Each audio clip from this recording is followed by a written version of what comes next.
La librairie Sensation a ouvert ses portes l'année dernière. Là, on est en juillet 2025, donc on a ouvert en avril 2024. Donc à Douai, dans le centre-ville de Douai, qui est une ville des Hauts-de-France. C'est un projet que j'ai porté, qui a mis un bon nombre d'années avant de voir le jour, parce que moi j'étais formé, là on est dans les locaux de l'école de la librairie, mais j'ai fait ma formation en 2021.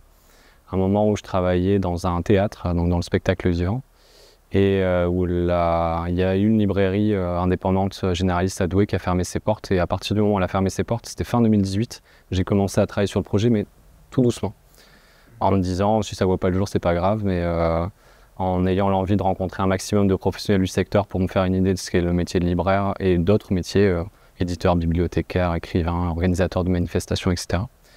Puis après j'ai pris le temps de me former, travailler en librairie, et puis moi j'ai mis plus de 3 ans à trouver le local idéal pour faire le projet. Une fois que je l'ai trouvé, la librairie a pu voir le jour.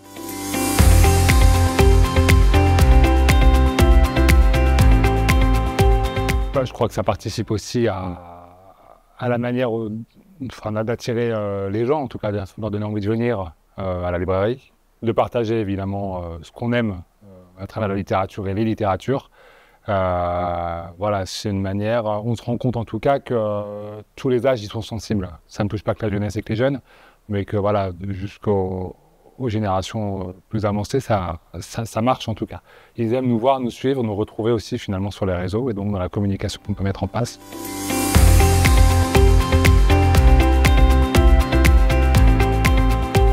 On a envie de rire avec notre communication. Il y a un mot que moi j'ai beaucoup entendu ce matin, et c'est le mot joie. Je pense on mesure tous tout ce qu'il y a derrière le métier de libraire, tout ce que les gens n'imaginent pas forcément du métier de la manutention, des chiffres, de la compta, etc. etc. Mais il y a aussi beaucoup de joie à travailler dans un lieu positif où les gens viennent chercher des recommandations pour se sentir mieux, une lecture détente ou une lecture qui va les aider à vivre mieux. Donc nous, on a envie de transmettre ça dans notre communication. Après, les formats, ils s'inventent aussi parce qu'on est plusieurs à la librairie, avec chacun un caractère différent, un tempérament différent, et moi, je vois comment la communication a évolué au fil du temps. On a ouvert en avril de l'année dernière, donc les premières semaines, c'était vraiment consacré au lancement. C'était un moment où, au final, on publiait très peu sur des livres. On était vraiment dans l'engouement, l'effervescence de l'ouverture. Et publier sur des livres, on a commencé à le faire après l'ouverture et après l'inauguration.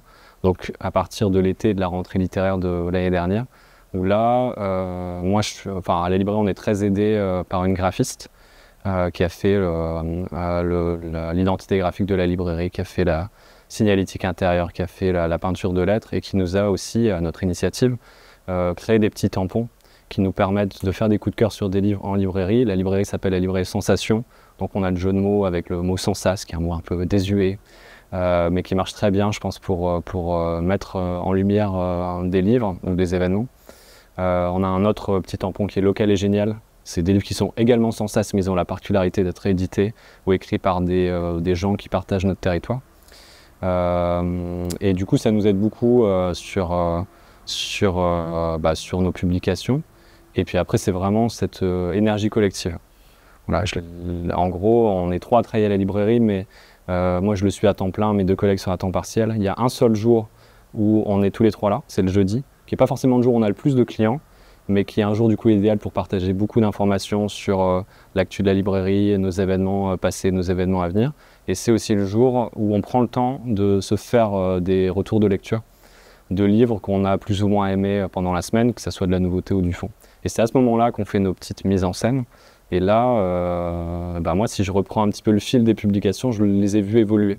Au début, on était plus sage, on se prenait en photo avec le livre. Et puis, je ne sais pas à quel moment le truc s'est déclenché, mais d'un coup, on a eu des idées de mise en scène qui sont hyper faciles, en fait.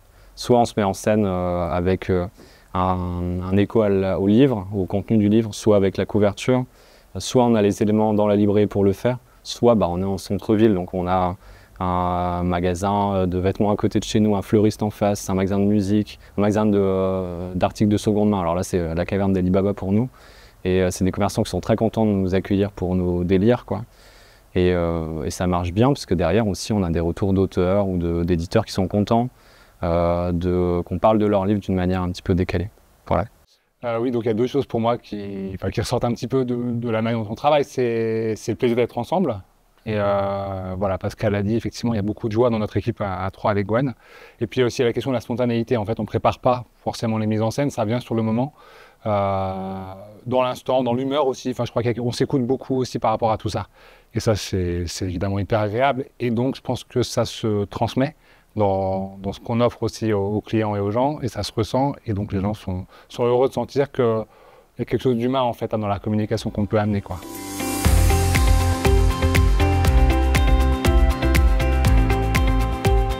Là, on parle des publications sur les réseaux avec les photos qu'on prend une fois par semaine. Ça n'a pas forcément d'impact direct. C'est pas parce qu'on fait une publi qu'on va vendre le livre le lendemain.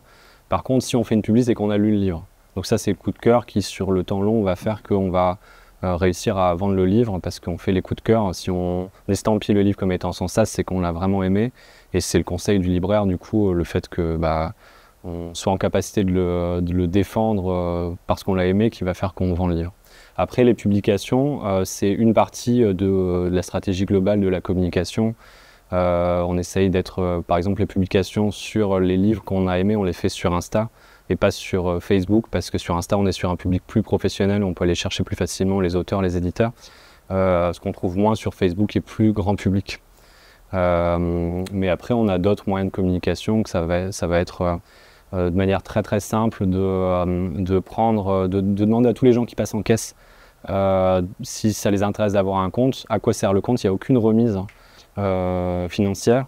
Par contre, on envoie des newsletters régulièrement, une fois toutes les 3 semaines ou une fois tous les mois, pour annoncer tous nos futurs événements. On est dans un centre-ville d'une ville moyenne.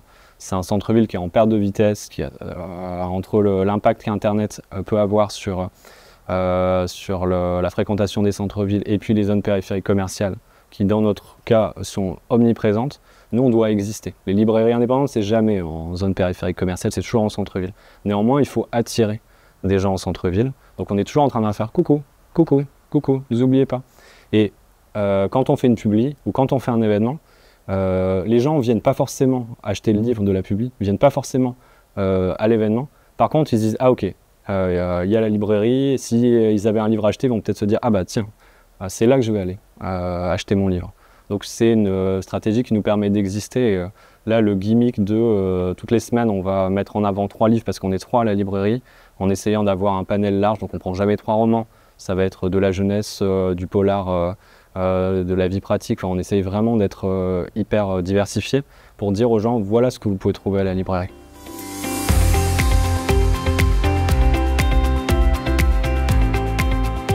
Moi, j'ai parlé de la newsletter et je pense que c'est un canal qui, moi, m'intéresse parce que là, pour le coup, elle est envoyée aux gens qui sont déjà passés par la librairie et qui ont accepté de recevoir nos informations. Là, à l'inverse, c'est évidemment des publications qui sont assez courtes sur les réseaux. On peut être plus long dans la valorisation de nos événements, des livres qu'on a aimés. Et puis sur le déclenchement de réservation pour nos événements ou de vente sur notre site internet. Donc moi, c'est celle pour laquelle j'accorde le plus d'importance et je pense qui marche le mieux parce qu'il y a déjà une fidélité qui est créée, quoi.